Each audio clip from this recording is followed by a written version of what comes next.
is a women's history podcast where we feature 18th and early 19th century women's letters that don't get as much attention as we think they should. I'm your host, Catherine Garrett. So welcome back. This is it. This is the final episode of the Martha Washington's In-Laws series. I've had a lot of fun doing this. Last time, we discussed John Custis IV's miserable relationship with his wife. This time, we're discussing how those issues impacted the lives of his children. First of all, I need to bring back our old friend Daniel Park. He's the guy who was murdered in the West Indies. Remember him? He's relevant to the story again. You might remember that Daniel Park left a will that gave all of his valuable property in the Leeward Islands to an infant child, only provided if she went by the last name of Park, and if anybody eventually married her, they take that last name as well. So he left his property in Virginia and England to his daughters Frances and Lucy, who he had with his wife. All of his property in the Leeward Islands he left to an infant little girl named Lucy. The land that he left to his daughters in Virginia was not worth a whole lot and had a lot of debts attached to it. So the land really wasn't worth all of the debts that were tied to them. John Custis IV ended up repaying those debts. As begrudgingly as it is possible to repay a debt, he did it. He actually had to pass an act of parliament in order to get permission to sell some of the lands in Britain. There's some debate over whether he actually had to do that, but he went through a lot of trouble, and he sold the lands, and it barely covered anything, and he just barely got any money out of Daniel Park, which to him was unacceptable. He tried to put the whole thing behind him. In 1715, his wife Frances died, so only 5 years after her father died, his wife Frances dies, and he never remarried. He wrote that marriage, which he referred to as captivity, quote, went hard with me when young, it must be intolerable when otherwise. Now, about 10 years after this, he got a letter from a man named Dunbar Park. His name was not really Dunbar Park. He had been born Thomas Dunbar, but he had married little Lucy Chester Park, who at this point was maybe 13 or 14 years old, and there is a lot of doubt over whether she actually was very involved in this marriage or whether this guy was just marrying her for that money, which is a theme in these in-laws episodes. But so, yeah, kind of gross. Dunbar Park sends a letter to John Custis IV. We don't have the text of that letter, but we can tell pretty much what was going on in it from John Custis's reaction. Because Dunbar Park was writing to ask John Custis for money, because the land that he inherited in the Leeward Islands also had some debts attached to it. And he said that, according to his interpretation of the will, the Virginia daughters got all the debts, and he got all of the land. Or little Lucy got all the land. So he basically calls John Custis and says, hey, you've got to repay these debts or I'm suing you. John Custis, as you may imagine, did not take this well. I usually quote bits and pieces of this letter, but because this is my podcast, I'm just going to go ahead and read the whole final paragraph because it's just an excellent paragraph and once again gives you a good understanding of who John Custis IV was as a person. And find I must still go on to the end of the chapter, and do assure you, sir, I would go to law the whole course of my life, spend the last penny I have in the world, rather than I will pay 1 farthing of your unjust and unreasonable demand, and must beg leave to tell you that you shall not repair your oversights at my cost. I must confess you may give me some trouble, and put me to some charge, but depend on it, where you put me to 1 pennyworth, you will put yourself to a pound, and when you have done all the play, will not pay for the charge. I have consulted all the able lawyers in our colony, and we have some very great men, and they all assure me that you, nor no one for you, can recover 1 farthing of me, so that whither you come or stay, it will be equal to, for I have put myself already to as much charge as I can do, excepting court charges, which cannot possibly fall on me, so that I am very well provided for you or Mr. Rodney, come when you please, and I am glad to find you design to exhibit a bill in chancery against me, which will not be ended in a hurry. And if it be your pleasure first to take up arms, I am fully resolved, if God spare me, to be the last that shall lay them down. As for your appealing to England, that does not at all fright me.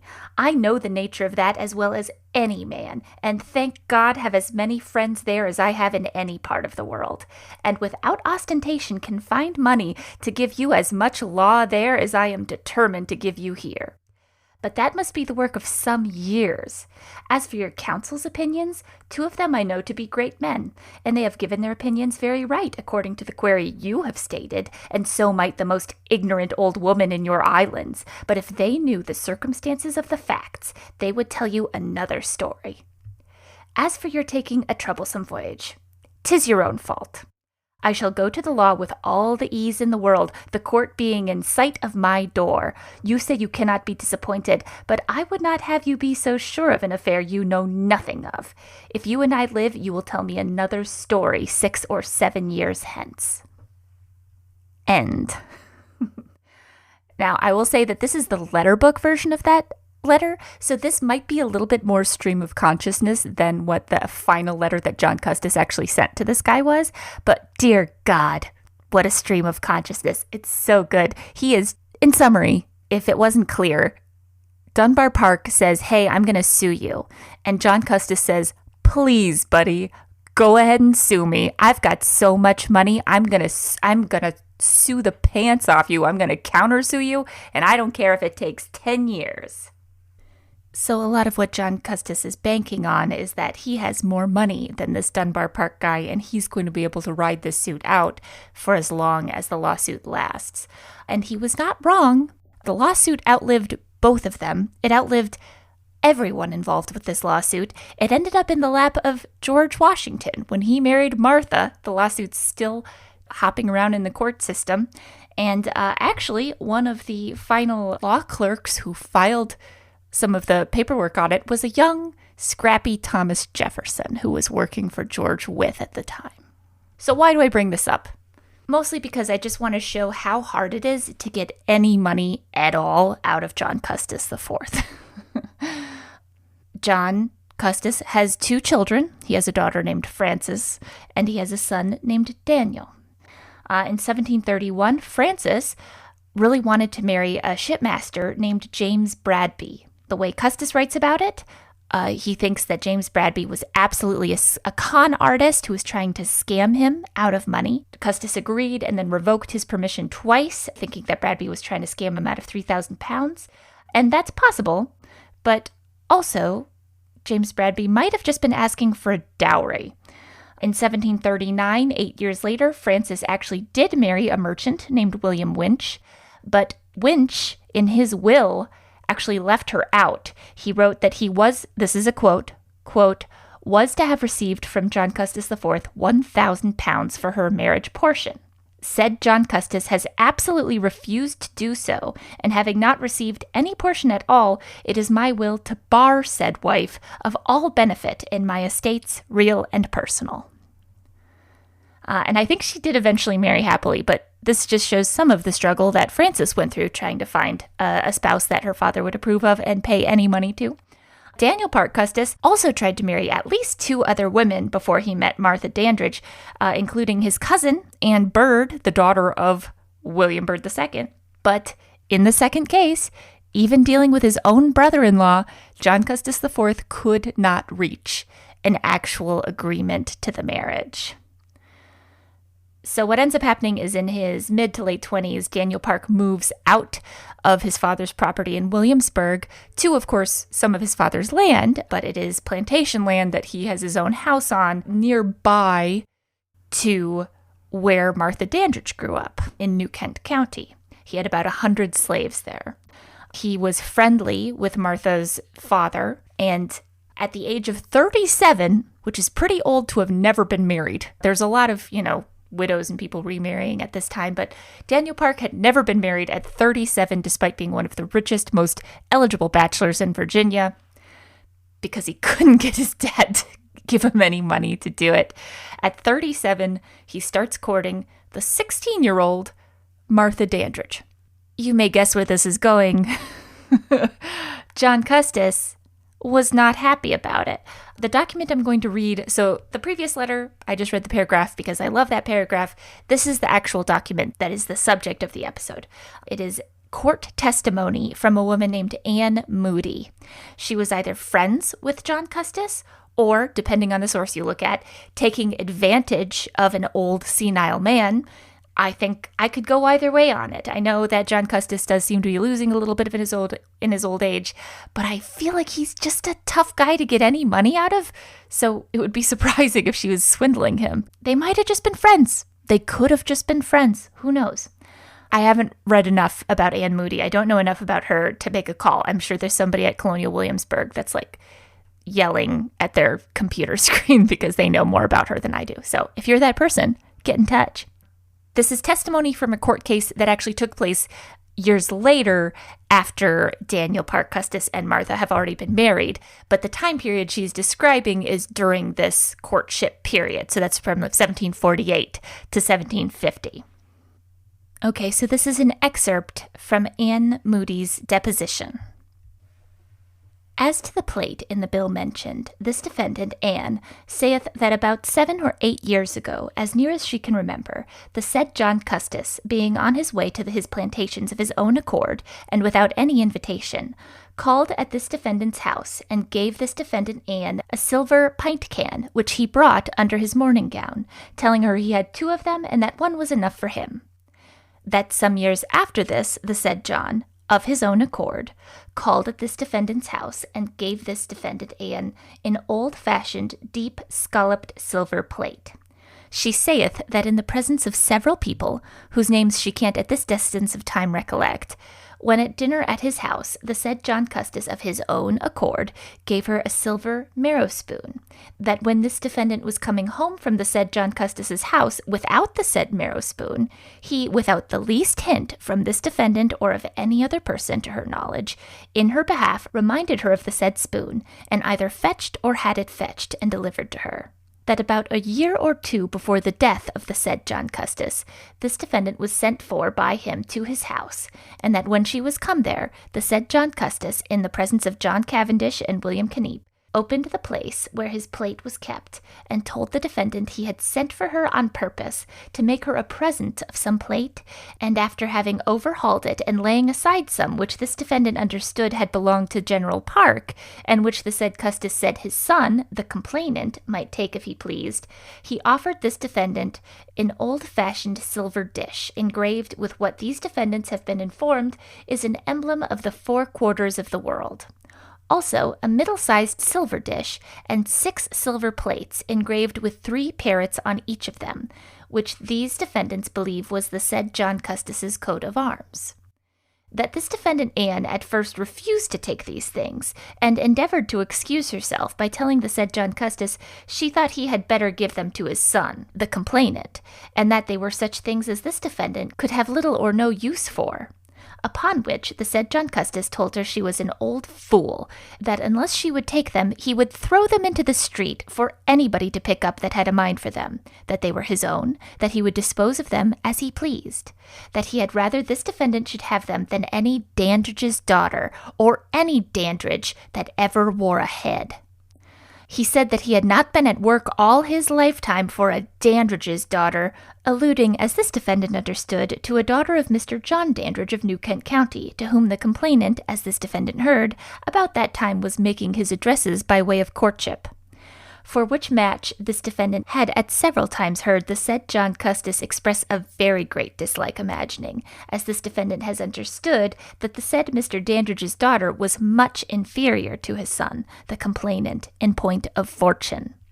This defendant Anne saith that as she could not decently resist the said John Custis's earnest solicitations, and imagining she had better accept of his offer than that he should throw the plate into the street, which he seemed determined to do, she did accept of the several pieces of plates last mentioned, which she ever since, both in the lifetime of the said John Custis and after his death, did and hath always kept in a public room exposed to the view of all persons who visited these defendants' house. So what's happened here? This was actually a lawsuit trying to settle John Custis IV's estate. Now, John Custis was always inheriting and disinheriting Daniel. They were always fighting. He was never sure what he was going to inherit. So I'm sure he was expecting more silver than he got, and a lot of that silver ended up with Anne Moody. So this is Anne Moody trying to explain why that happened, and I think making a lot of sense. The way she describes John Custis talking does seem to fit with what we know of John Custis.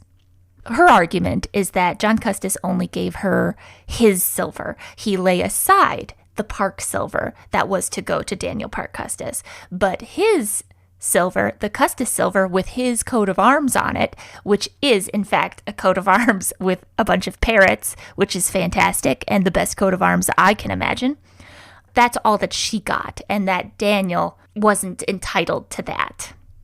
So if John Custis was this opposed to the marriage, how on earth did Daniel Park Custis get his father's permission to marry Martha?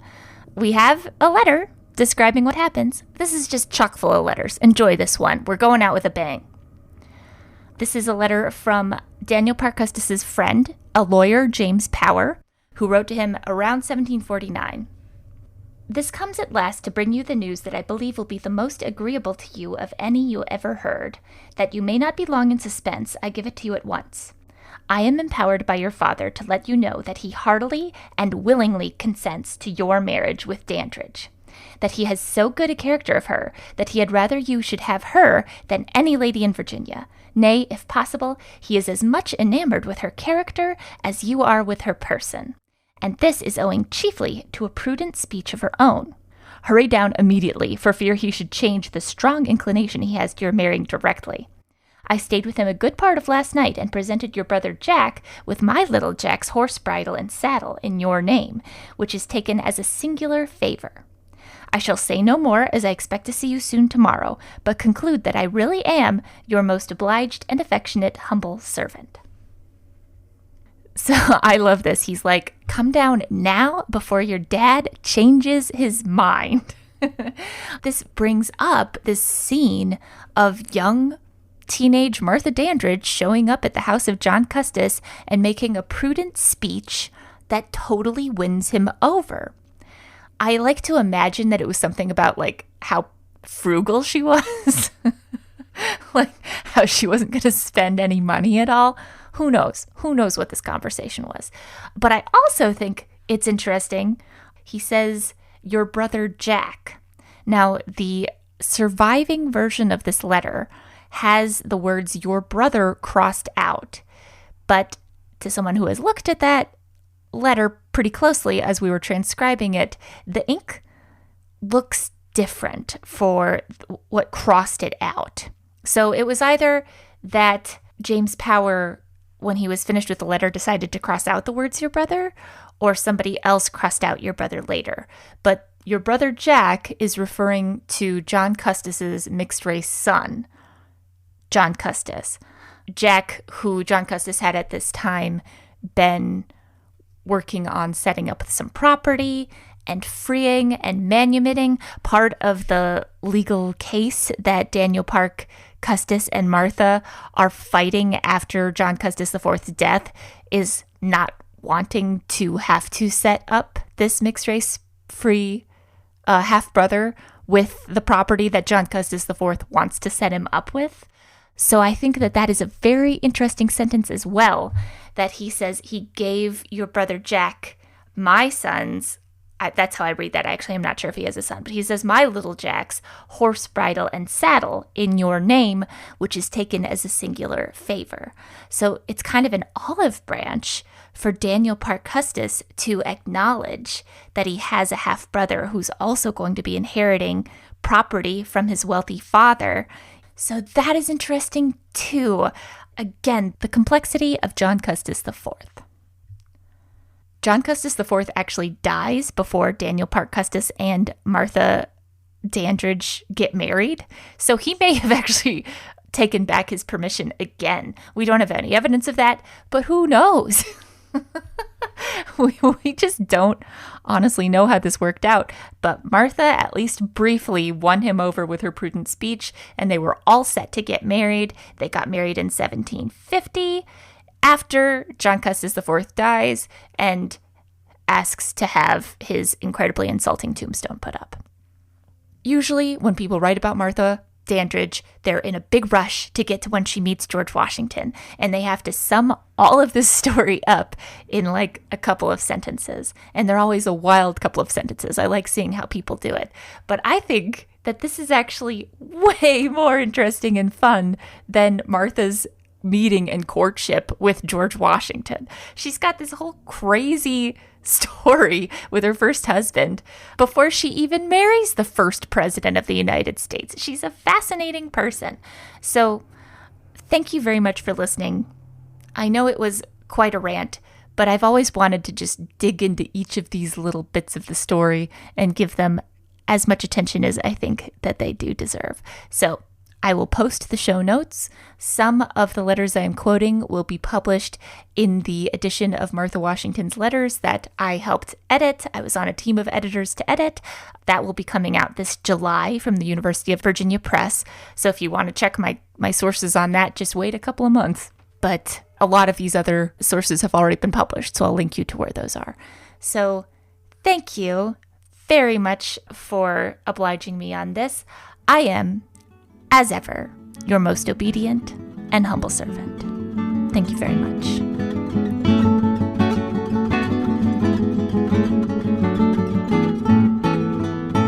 Hi, this is Katie. I just wanted to check in and say hello. It's been a little while since I've checked in with you. There's not a whole lot of new news about what's going on with the podcast, but I just wanted to thank you very much for listening and subscribing and telling your friends. We've been hitting new download milestones recently, and I'm so happy that other people are finding this podcast interesting. So feel free to check us out at humservt.com. That's our website. You can also follow us on Facebook at humservt and on Twitter at humservt. Sometimes I post little clips from the episode. Sometimes I make jokes. Feel free. It's fun. It's a fun bunch of people that follow. If you're interested in helping the podcast financially, I would be incredibly grateful. You can get to our Ko-Fi link on any of those social media pages. So again, thank you very much for listening. I hope you're enjoying the show, and I've got some great episodes coming up for you. So please make sure to subscribe. All right. Bye. Thanks.